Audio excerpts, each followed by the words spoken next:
Good morning, everyone.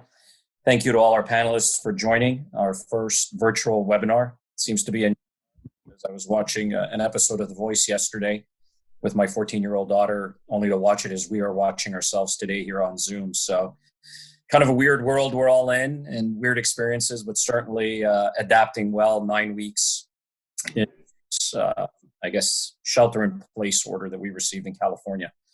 So with that, we at Stream thought it'd be a great idea to assemble some thought leadership on a lot of questions that tenants and people in the commercial real estate world are having over the last 9 weeks, from SBA lending, the PPP business loan program, to what's going on in the market, to some of the legal ramifications and issues tenants are facing, and obviously the big question of the hour: how will we re-enter our workspace, and what will that look like? So we've got various panelists with us today. I'd like to start with Brett Kluewer. Brett, maybe you can introduce yourself. Everyone will introduce themselves, and then we'll do a round robin of questions and see if we get any questions out there as well. Sounds great. Thanks, Marty. Nice to see a lot of you registered. So it's certainly an interesting time. As you know, or a lot of you know, I started my career about 17 years ago with the Irvine Company, and then pivoted into brokerage, where I've lived for the last 14 years, specializing primarily in tenant representation, representing companies from local business to Microsoft, Coca-Cola, and everybody in between. And about a year and a half ago, I came to Stream because we have a unique differentiator. We're privately held, well-capitalized, completely vertical. And what I think impressed me the most, or what I know impressed me the most about Stream, is we're relationship focused. We're not managed by EBITDA or producing a return. So we can do unique things that are client focused. Great. Thank you, Brett. Appreciate it. Kind of a weird circle we're going to go around on the Zoom, but Cynthia, if you want to take it next, from lovely cold Chicago. Hi, yes, I'm Cynthia Milota. I'm the Director of Workplace Strategy for Ware, Malcomb. I do sit in Chicago because I live in Chicago, but I actually work for all of our 25 offices around North America at Ware, Malcomb. So as the Director of Workplace Strategy and Change Management, I work with our clients to make sure that their workplace aligns with their people and with their business goals. We're super people focused, and so I think you'll see from my remarks later that, obviously we care about space, but we care about people first.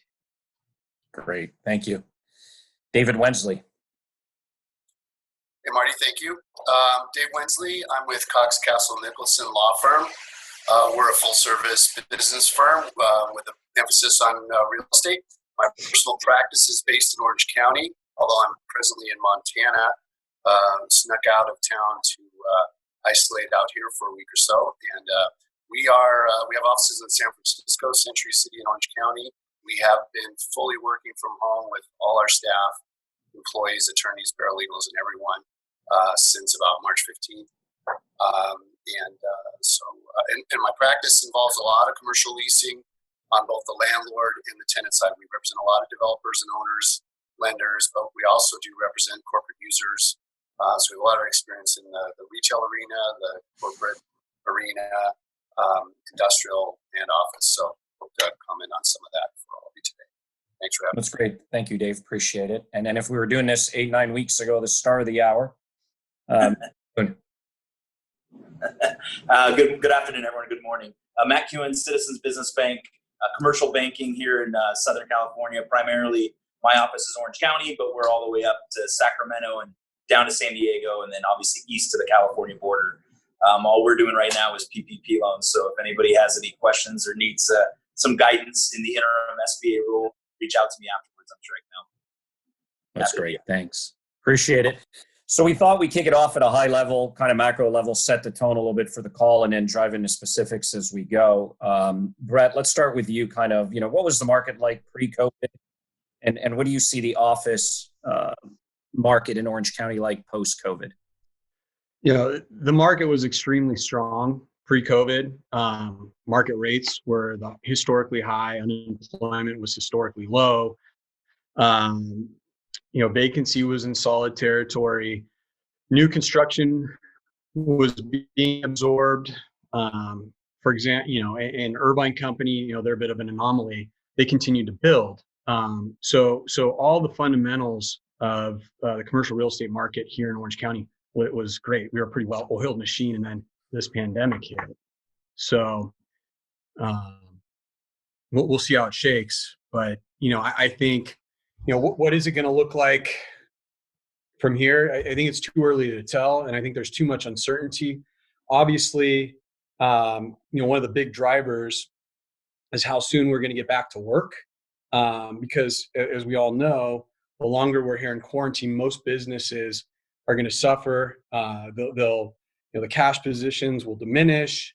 You look at receivables; they'll become delayed, delinquent, and businesses will really struggle. So I don't have the crystal ball. I think it's pretty muddy right now on what this looks like when we get back to it. But certainly the longer we're in quarantine, I think the harder it is for business. So based on, again, this is kind of the second black swan in about a 10-year period that some of us are living here on the commercial real estate side. This one's obviously different. They all are one from the other. But based on, the historical data and what you saw then, what can we expect in terms of, peak to trough? Everyone's asking, rents were at their all-time highest. What should I be doing today? How should I approach the landlord, as it relates to rents? What are your thoughts on that? So, the fundamentals coming into, like I just touched on, into this pandemic were a lot different than they were in 2008. And when you look at the recovery, the peak to trough recovery in 2008, it took about 2.5 years to get there.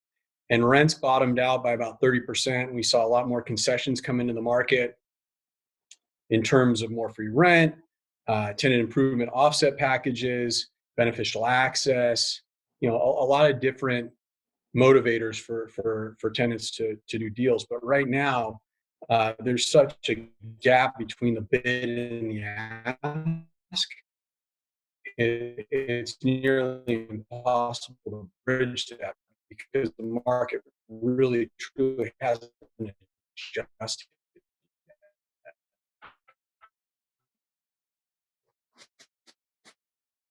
Great, get that back. To the Cynthia, question of the hour is.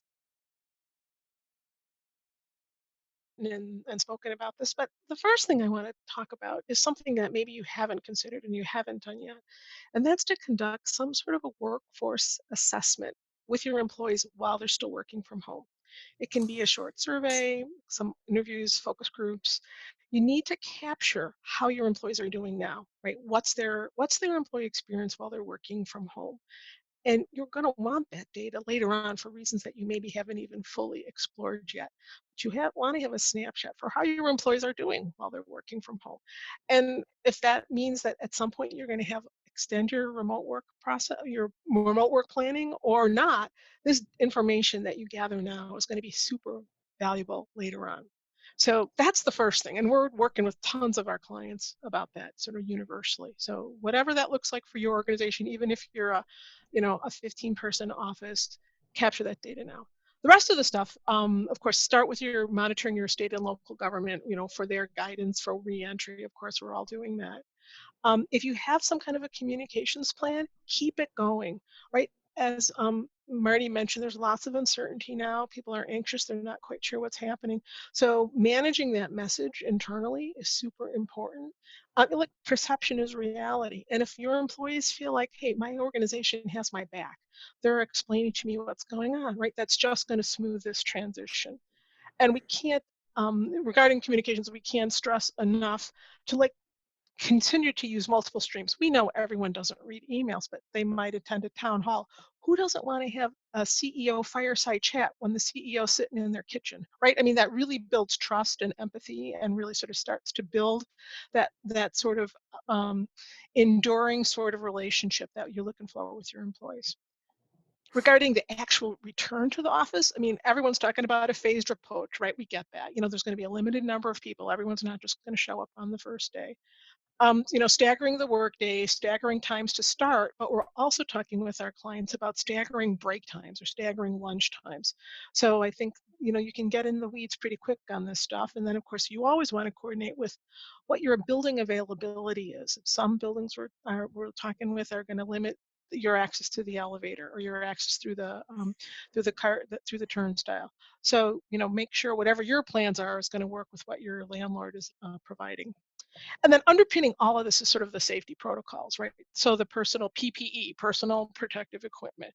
Are you going to ask your employees to wear that in the office or not? Are you going to provide that sort of stuff? You're going to have, hand sanitizer everywhere you look. You want to make sure that you're putting those things in place. There's a lot of protocols to consider right now. So are you going to ask your employees to self-screen at home? What are your visitor protocols going to be? How are you going to handle packages when they come in? And then food and beverage. Gosh, we sure know that, nothing is more important than the office coffee, and that's not going to be around for a while. So are you going to get everyone some cool branded mugs so they can bring their coffee in from home? What's that going to look like for you? And then certainly last but not least is this whole notion of physical distancing, right? We've heard that before. So maybe every other desk is going to be unoccupied and you're going to put some caution tape on or a sign or remove the chairs, whatever that looks like for your organization, as well as the conference rooms. Look, we really feel that employees are going to self-police. We don't really think that people are going to really be mindful of their own safety. And I think that there might have been a little bit too much pendulum swing about, oh, we have to take out half the chairs in the office. I think people are going to understand what we're trying to accomplish here, and they're going to play along. That's great. Good feedback. That, if nothing else, gives us a lot to think about.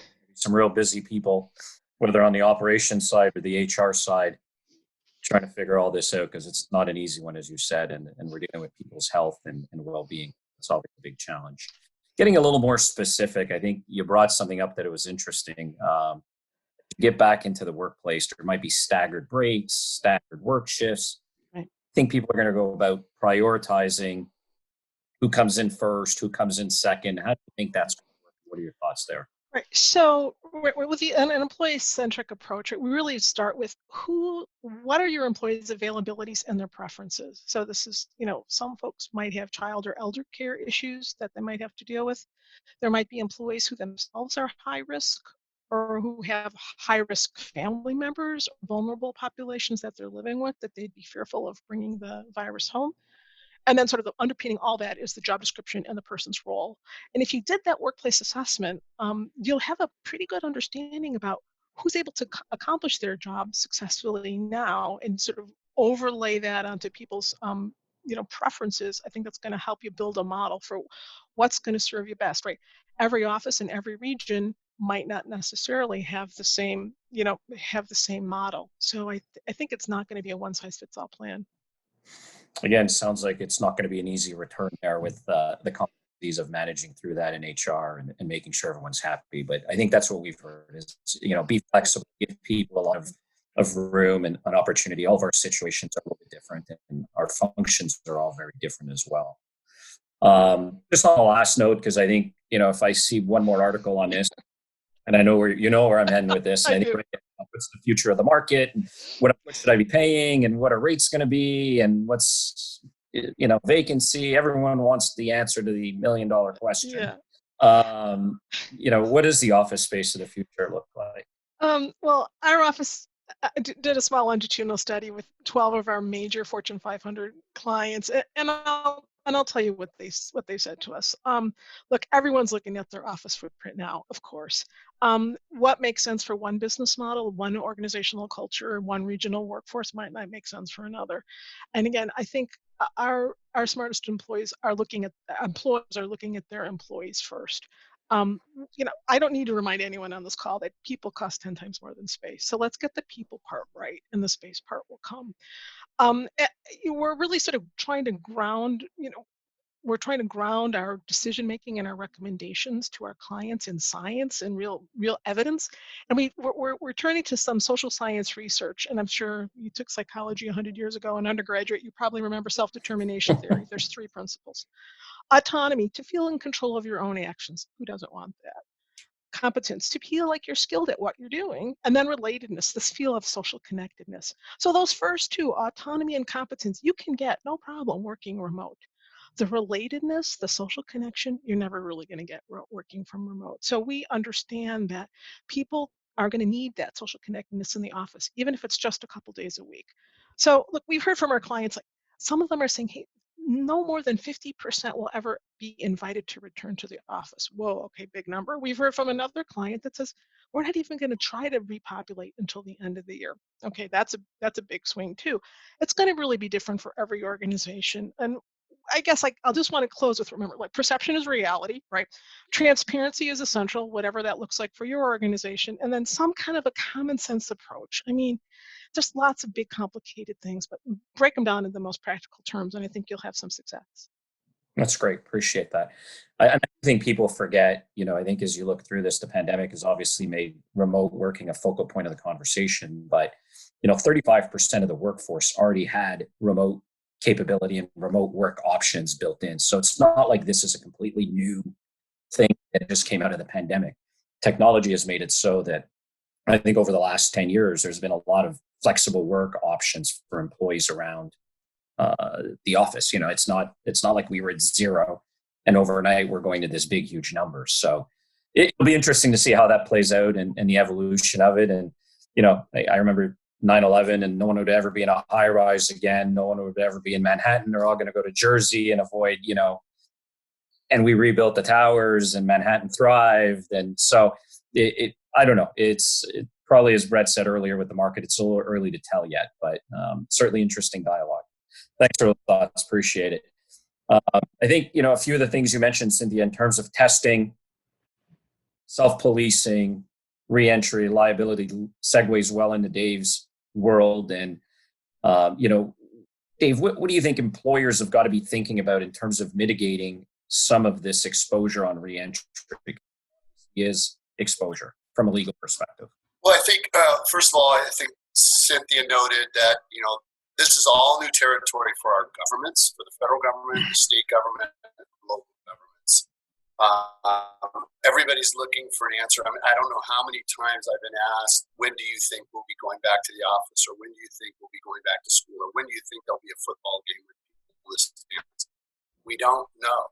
So from an employer standpoint, it's okay to not know in this environment because we are all learning. Regulations are changing. They're evolving every day, every week.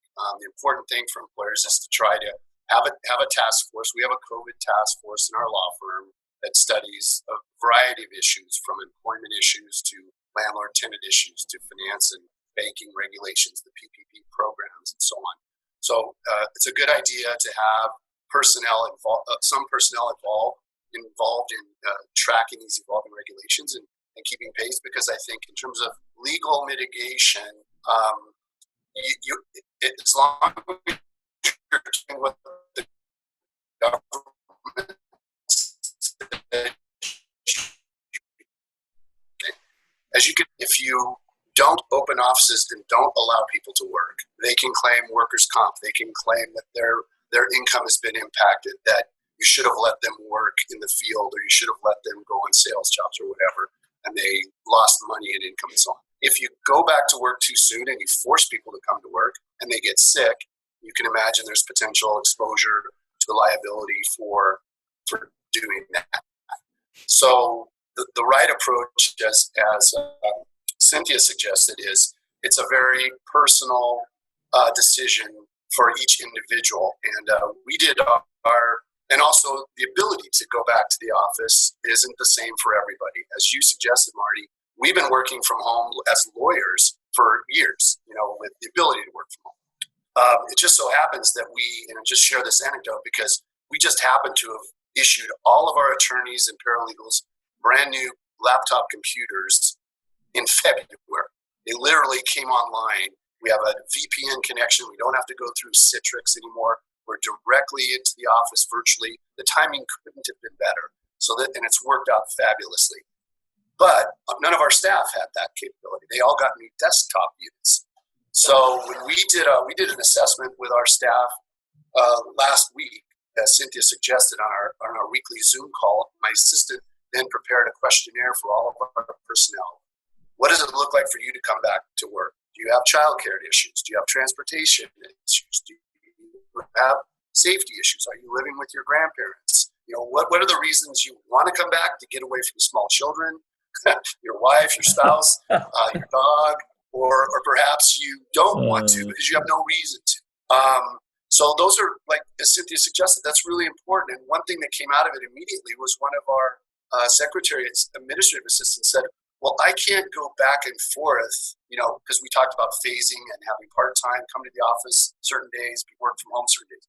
And she said, I can't come home and go back because I have a desktop. It's all hooked up. I can't take it to work every time. Connect it all up and then come home and reconnect. So that light bulb went off that we're going to have to address those differences in physical capabilities as well to make sure that people have the ability to continue to work from home or to work from the office or do both if that's what we're going to expect of people. One thing in terms of sort of, remember, people all have different scenarios. It's going to be different in our San Francisco office than in our Century City office than it will be in our Orange County office. They've got 40-story elevator banks. There'll be a lot more controls. There's a lot more people, a lot more common areas. We can control our space in Orange County very easily. We're on the second floor. We don't have to use the elevator. We're in an open parking garage. Nobody in our office uses public transportation. So pretty much our people are going to feel safer coming back to work in Orange County. And I think employers need to consider their physical constraints, as Cynthia suggested, and the personalities of the people, because I think forcing them to do one thing or the other is where you're going to get some, liability exposures as an employer that you want to avoid. So for those of you who don't know on the call, there's a Q&A function. You can type in some questions and we'll answer them as we go. We got one relevant here, Cynthia and David. And before I move to the next question for you, David, I thought we'd answer it.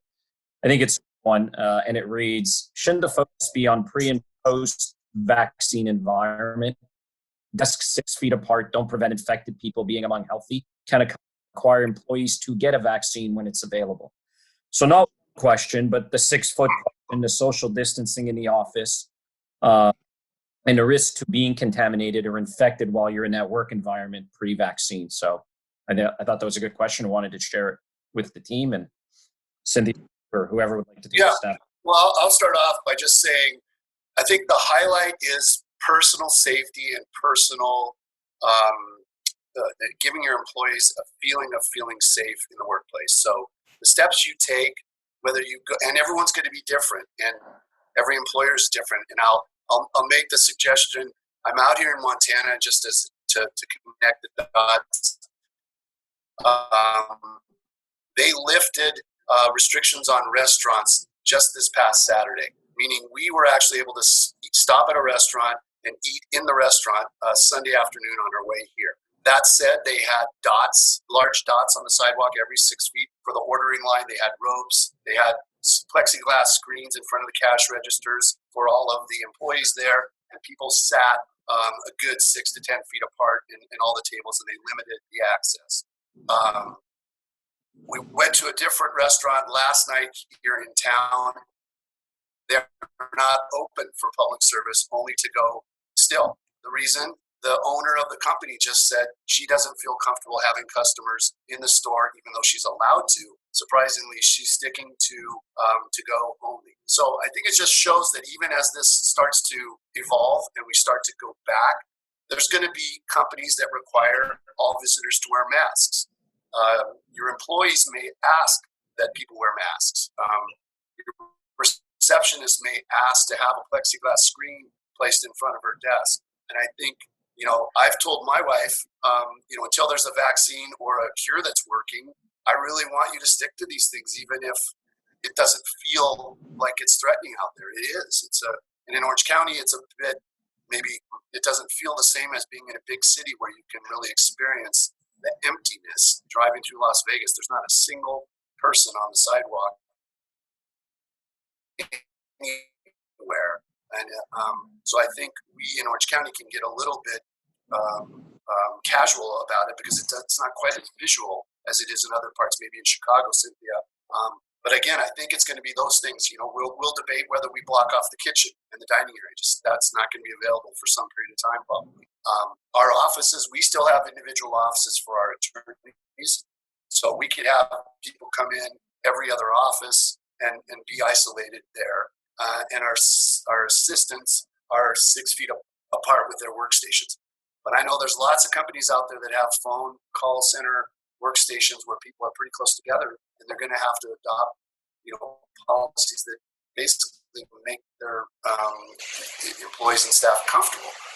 Cynthia, wouldn't you agree that's going to require some reconfiguration and addressing those issues? Right now, 6 feet is the best that we know. I think, they know how the virus is being transmitted. I think we're cautioning against our clients to do major reconfigurations.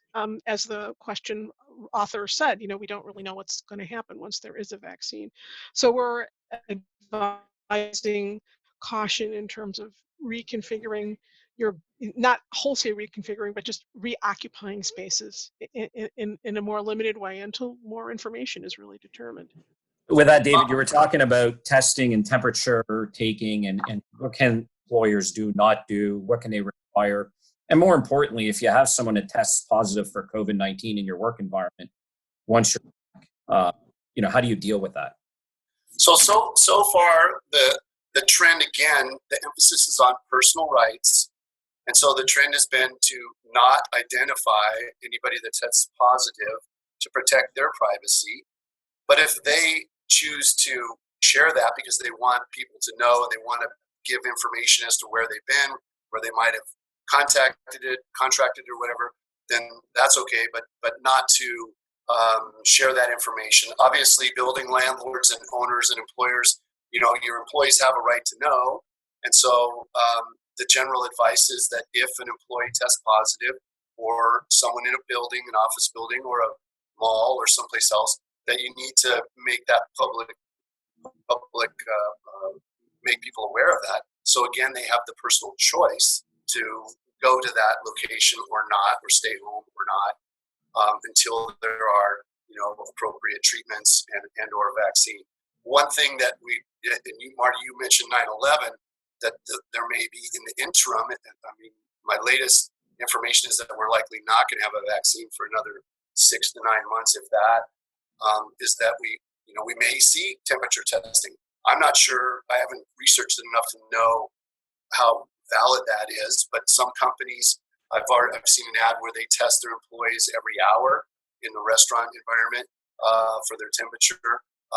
That raises the whole issue of, can you force someone to have their temperature taken if they don't want to have their temperature taken, either as a visitor to a business or as an employee of a business? That's going to be an area of sort of personal rights evolution and expansion, and so there's no clear-cut answer there either at this point. Again, it seems to be a personal thing, but I could imagine if the government supported it and if there were valid evidence to it. We didn't used to have to go through personal screening and get a personal pat down or your luggage searched going into an airplane. Maybe there's going to be a temperature check as part of that in the future. Don't really know, but we certainly have evolved with that as a result of 9/11 in a similar kind of context. So that could happen as well. Don't know much about the tracking and tracing. It seems to be very, very difficult at this point to track where people, get the infection, and that certainly causes a lot of issues when people try to trace back where they've been. So thank you, David. I think that there's good points. We are getting quite a few questions, and some of the other things we had addressed we'll go through on the Q&A part, if you guys are okay with that. I want to give all our panelists an opportunity to kind of do the macro level piece. And so we'll it over to Matt, and then we'll kick into some of the questions because they're related to some of the open items that we had discussed as a group that we wanted to cover. But like I said earlier, Matt, 9 weeks ago, you guys were the star of the show. Everyone was hanging on to you guys for dear life. And we've all stopped talking about it. But, take us through a little bit of, the PPP, SBA, how the money's flowed into the system, how it's being received, how you see the impacts of it, and, kind of overarching where we're at with that today. Yeah, going back, I want to say the 6th was when it really opened up. And so everybody that had an application that had changed 3 times over the weekend was submitting it first thing Monday morning. And just for perspective, we have a total asset size of about $13 billion, give or take, nowhere near B of A, Wells Fargo, et cetera, but small, bigger than some of your small banks in and around Orange County and other parts of the country. And we got 4,500 applications in 2 days. And I want to say the previous year total loan applications for clients in the bank was a little over 1,000. So we received 4 times our annual application in the course of 2 days. So it was like trying to drink from a fire hose. So as you can imagine, everything was in, trying to get it approved, numbers issued, every other bank doing the same thing. Money runs out a week later, everybody panics. At that point, we had probably a third of all clients that had asked for it approved and in motion and getting ready for documentation. Then what happened is it opened back up, and it seemed like everyone was a little bit more prepared. And so in the last 2 weeks, and even today, it's still available. We're now funding the second round, and every client has gotten a PPP loan that applied for one, as long as they were eligible. And we're now just in the process of final documentation, signing it, actually funding it. So the money's out there. So it's been lent. Now you fast forward, everyone wants to know, okay, I've got the money now. I'm not concerned. I'm holding my toilet paper. Now, how do I use it? Make sure it's forgiven. So that will be the next course over the next 6-7 weeks. June 30th is the end of the program. Come this Friday, we're supposed to get the first rule from the SBA about forgiveness. So it'll be kind of evolving from there. But that's really what's the hot topic now is I've got the money. How do I make sure I use it for payroll or appropriate expenses so that I can get it forgiven at the end of the day? Because that's really the intent. But at least the money's in the system. Again, some other people brought up, not everybody's back to work yet. We never closed shop at any of our offices, so we just started doing the temperature testing once a day. As David brought up, some people wanted a plexiglass screen. We got it for them. Others are not interested. Certain counties require that employees wear masks. Here in Orange County, we're not required, although we have them. So any employees who want to wear them can wear them. And most clients coming in, about 70-80% are wearing them. Even though it's not required, it's just whatever their preference is. But we have, pretty well separated private offices and very low foot traffic. Other counties, it's mandatory. So it's location specific for that piece. But anyways, so that's how we're dealing with the PPP piece. And then as a business that hasn't closed, but our clients that did get the PPP money and haven't reopened yet, they're nervous. What are they going to do? Are they going to bring staff back and use the money appropriately and apply for forgiveness? Or are they going to use it to, just burn through until they get, their restaurant or their retail spot back open? We don't know the answer yet. It's not the case right now. Yes. Do you see anything else on the horizon, Matt? Because obviously this was one outflow of money that's, again, been oversubscribed, and there was a second tranche. Do you see another outflow of money coming from the government for help, or do you think this is it? Being that if you called in today and wanted a PPP loan and you didn't have a relationship with us, but you're willing to open an account, we could open the account, get a PPP number, PLP number is what they call it, issued, and probably fund your loan within a week or two. Rewind back 3-4 weeks, you were first in line and it took you 3 weeks to get the money. So there's still funds available on the program. It seems like the demand is pretty much gone. Everyone's got one that's applied for one, unless you've just given up hope. But there's businesses that weren't eligible for that money, so there's nothing they can do.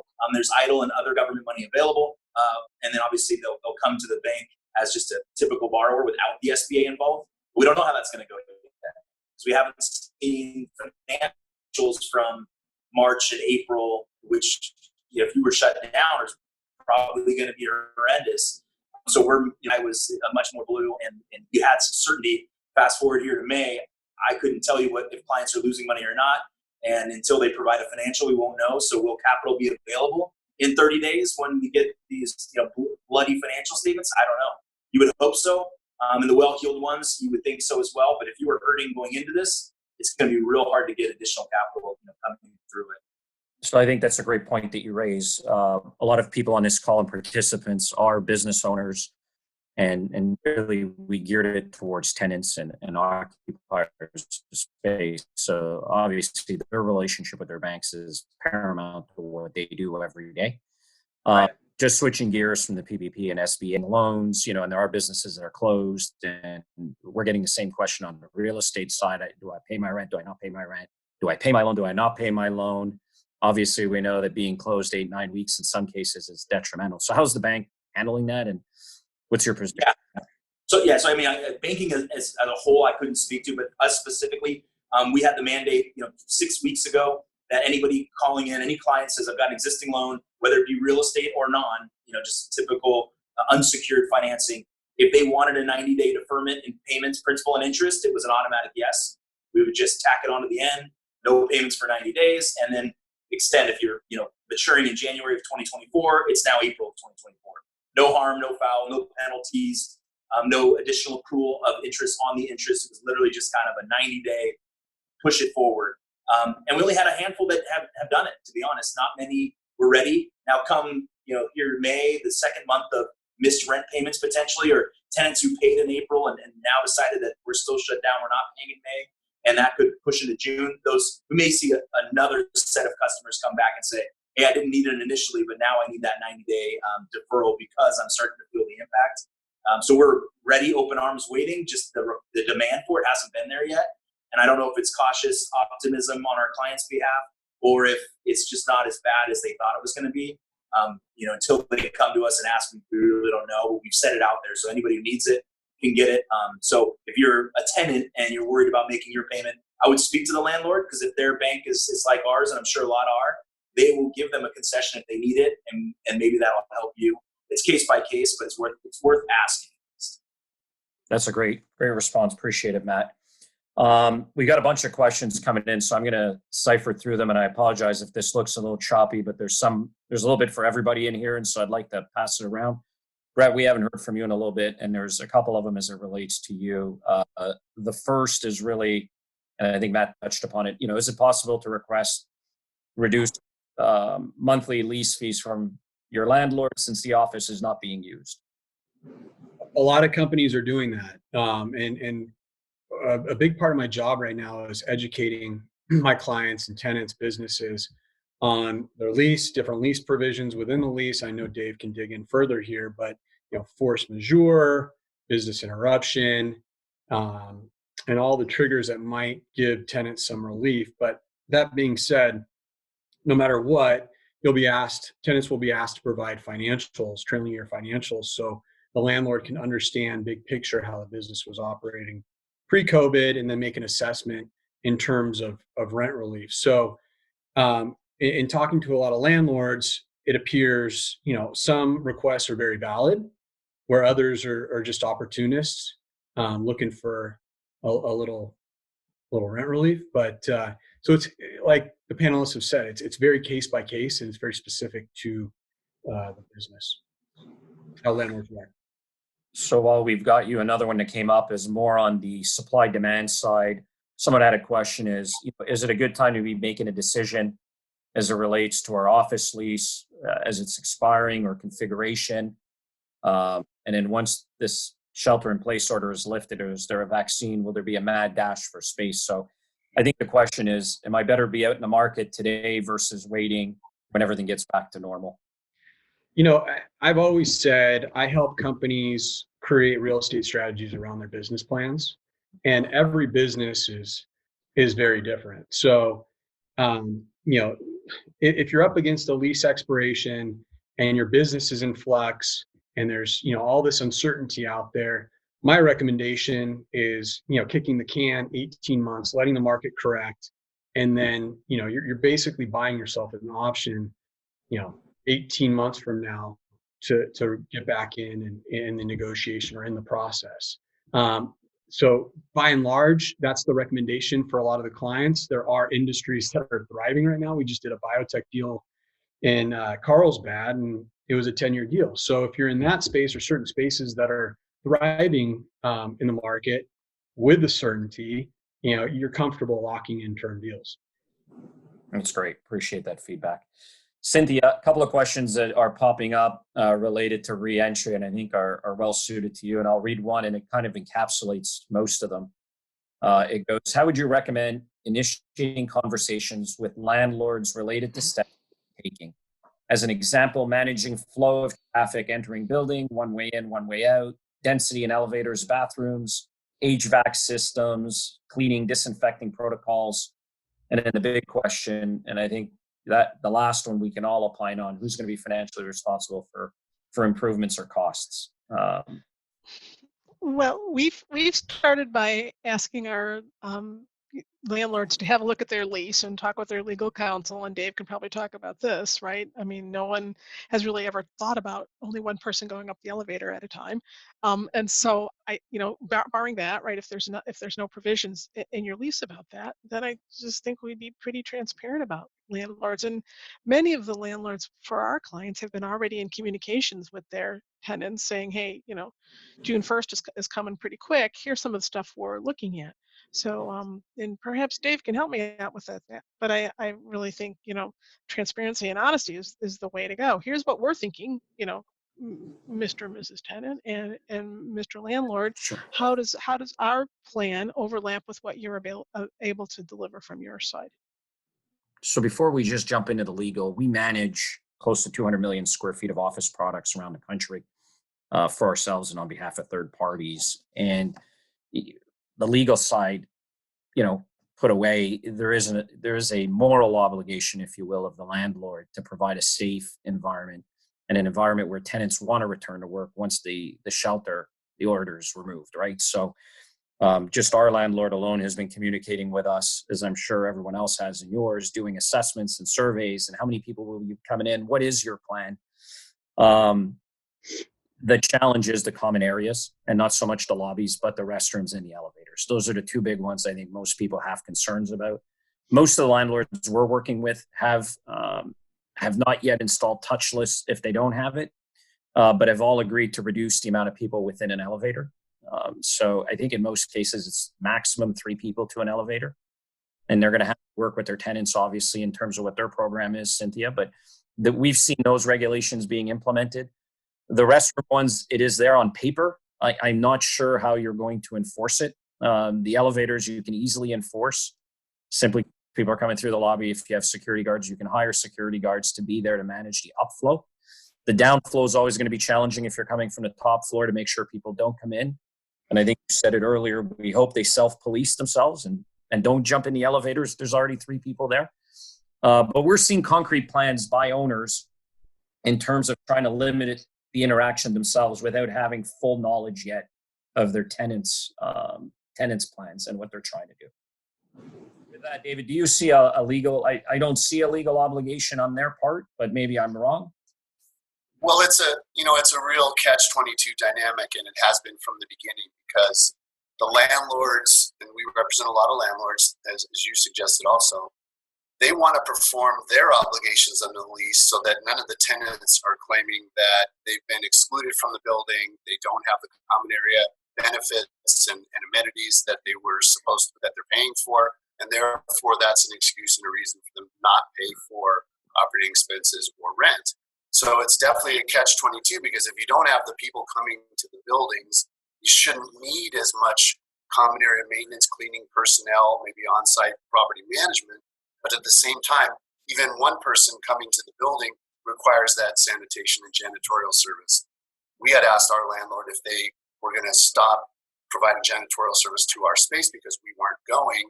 And, then there's the debate about whether we should get a reduction in expenses because we're not there. And now, as we ease back into it, there may be more janitorial and more common areas, you suggest, cleaning and more signs and more expenses to make it safe and comfortable for people that someone's got to pay for, and in terms of that risk allocation, what is going to be required? I think it's going to evolve, as Cynthia suggests, as you suggest, it's going to depend building by building.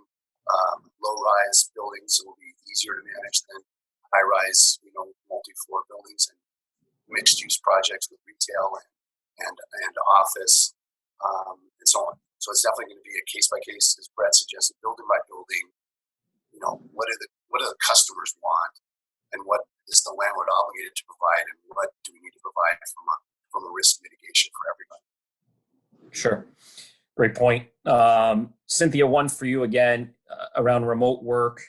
What are your predictions, or what are you guys seeing in terms of, we mentioned earlier that there was already about a 30% percentage of the workforce that was remote. You touched upon it a little bit earlier. Someone was looking for a little bit more of a prediction or your thoughts on, could it go to 50, 60, will muscle memory kick in? What are your thoughts? So I don't disagree with the 30% number that people had access to working remote, but I think that's what people had access but didn't necessarily routinely do it. Our data shows that that frequent remote workers was closer to the 10% line. So first of all, let's let's sort of level set there. We again, our clients are saying, look, we think our employees are going to want to be in the office 1 or 2 days a week for sure at a minimum. What does that really look like? I really think, again, and I'm sorry that it's the same, it depends kind of answer, and it's evolving kind of answer, but I really think it is. And I think that again, our clients who said, hey, we're never going to invite more than half of our employees back into the office, they have an agenda that suits their corporate organization and their culture, right? And other organizations are like, wow, our employees are dying to get back. They want to get back as soon as possible.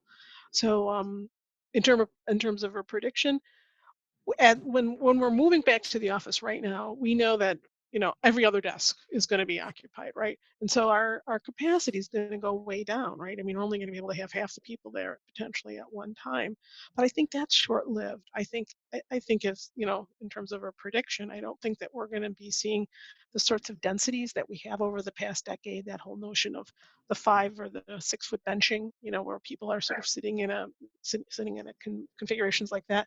I think that the pendulum's going to swing the other way. Now, I'm not saying that we're all going to move back into Dave land and I'll be like lawyers with a bunch of private offices, but I think there's going to be some sort of happy medium in between those two.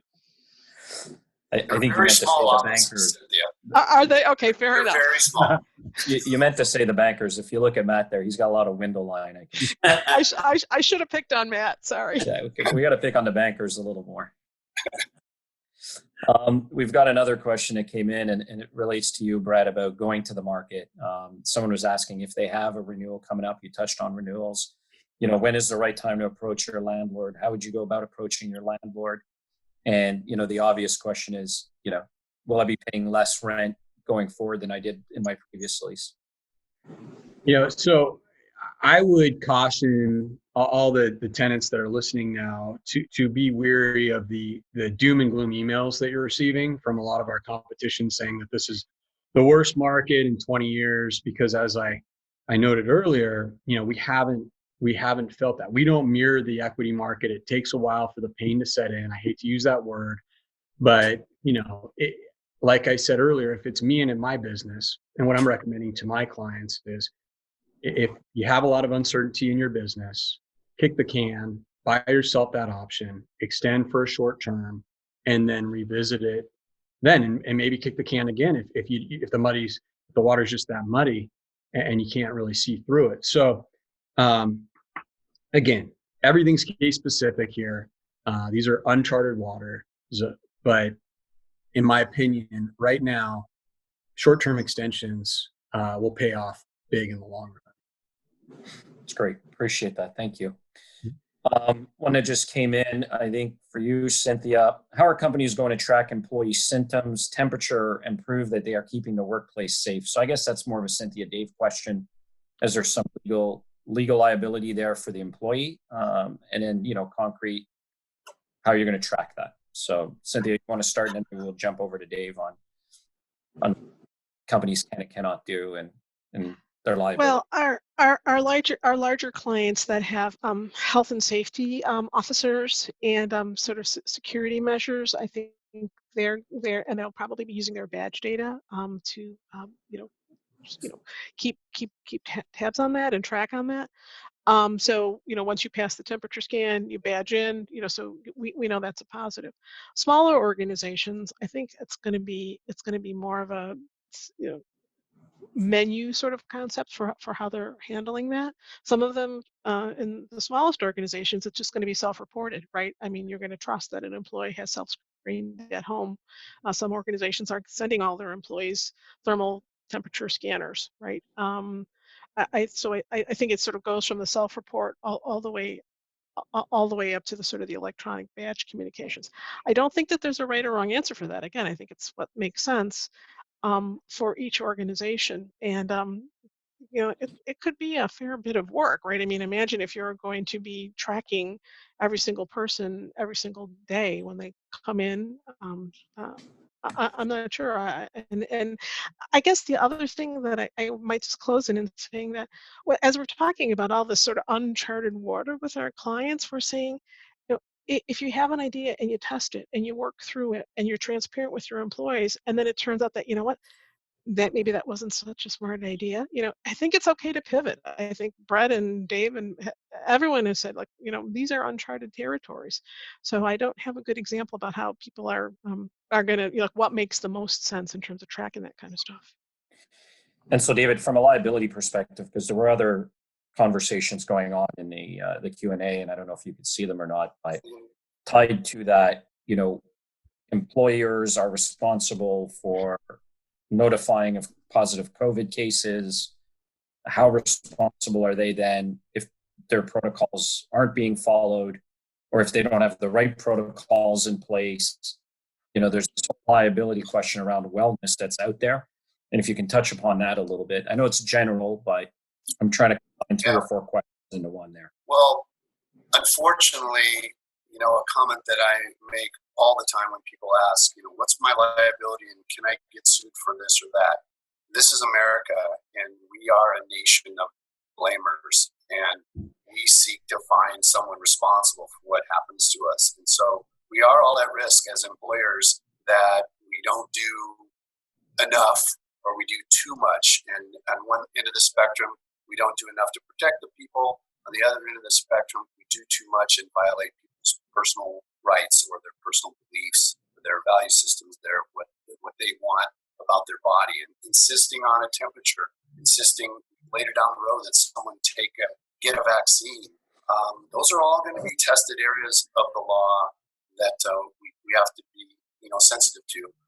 So I think as everybody on this panel has suggested, it's going to be a case by case, company by company, employee by employee approach. And following the government regulations, medical advice that comes out, protocols, trying to do the best that you can is all we really can do. And I think we have to be prepared, as Cynthia said, to pivot and re-engage more strict approaches down the line if there's a re-upping of contagion. As you've seen with the governor of California opening up the beaches and then everybody going crazy and then closing up the beaches, and then there's riots and protests, and then reopening the beaches with maybe some more control. There's going to be a bit of that evolving, from a legal standpoint. And I suspect there's going to be lawsuits, down the road,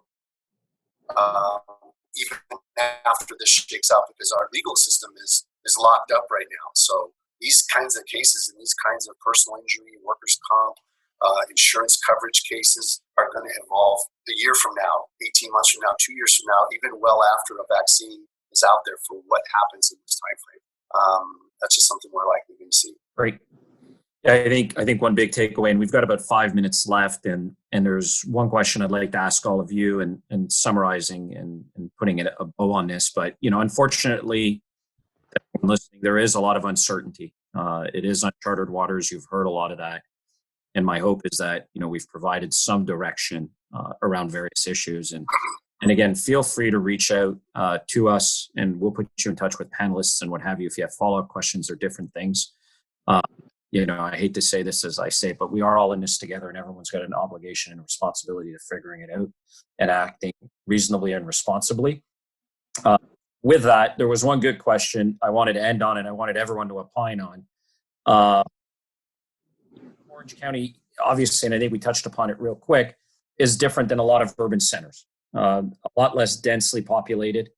We are social distancers by nature, very little high-rise living, very little public transportation. And I know, Cynthia, it's a little bit different for you being in Chicago, and you get a chuckle out of all of us. But, I guess one of the questions out there is, what are our predictions for recovery based on 08 and 01 with, the great financial recession and obviously 9/11. And Brett, I'd like to start with you, not just about office, but we as a society, we as a whole. And I think it dealt more with, how do we bounce back and how do we keep growing and moving forward? So again, I think a lot of it has to deal with when we get back to work. But what I'm hearing, what I'm seeing through different media outlets is the V recovery. applied to most businesses, and I'm really hopeful for that. And that's what I'm going to say. That's my perspective. So Matt, from the banking perspective, you're tied into all different industries, all different types of clients, not just real estate. See Orange County bouncing back and moving forward. Yeah, I mean, we had a significant amount of clients in Orange County that never shut down at all. They may have skinnied up when the shelter in place went, but contractors were moving, maybe smaller crews, but they were rocking and rolling. Restaurants and other places, obviously, it shut down, but most of them were shut for a very limited amount of time or not at all. And most are back up now. And as long as they can, get contracts coming in or work to be done, the staff seem to be wanting to work. They're not as afraid of getting back to work as we see in other places, whether that be smart or not. That seems to be the consensus. So I agree with Brett, and I believe there'll be a V recovery, and I hope that's the case. But only time will tell. Cynthia, I know you don't live here, but you do business here, and you're in touch with a lot of clients that are here. What are your thoughts on our future in Orange County? I think going back to the people part, people want to do well. They want a success. They want to be connected. And I think that people are going to drive this. I think that people are going to drive coming back to work, going back to restaurants, going back to, whatever that looks like. You're right. The Ware Malcomb Irvine office is extremely busy and has weathered this storm in a very strong position. So from that perspective, I would vote for the D. Great. Dave, for a guy who ran away from Orange County just to get some food in a public place, obviously there's pent up demand and pent up, desire to get out there. What are your thoughts for the bounce back into recovery? Well, I agree with everyone, as I said earlier too, that Orange County, we feel our office in particular and others similarly situated will be a little bit easier to physically manage reentry than our city office and our San Francisco high-rise offices. And as well, we have a little bit more homogeneity in life, approach like more variety of issues personnel-wise in the bigger city offices that will make that reentry a little more challenging than in Orange County for us.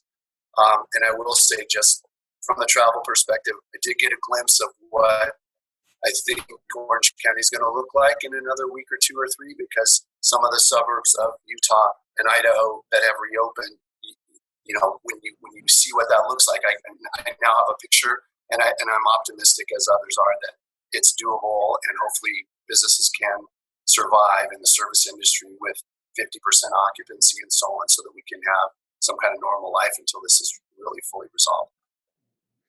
Great. Appreciate all the comments. And again, to our participants, just FYI, we have recorded this.